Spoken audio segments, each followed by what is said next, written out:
আমি শক্তি পাত্র। আমার সফল ইউটিউব চ্যানেলে আপনাদের স্বাগত জানাই। আশা করি বন্ধুরা ভালোই আছেন। আগে আমি ভিডিওতে দেখিয়েছি কিভাবে মাছের আঁশ থেকে কানের প্রস্তুত করা হয়।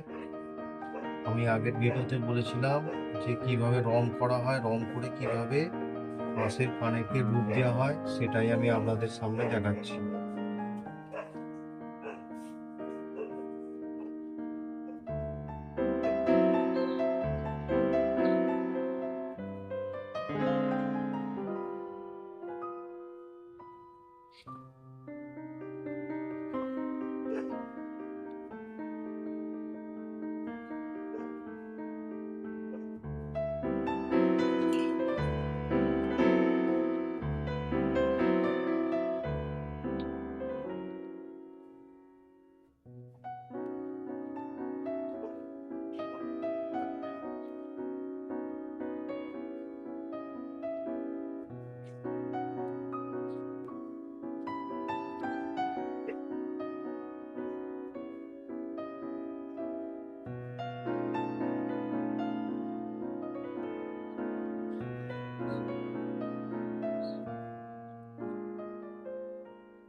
যদি আমার এই কানের প্রস্তুত বা রংগুলো ভালো লাগে, তাহলে আমার চ্যানেলটিকে সাবস্ক্রাইব করবেন এবং সকলকে শেয়ার করবেন।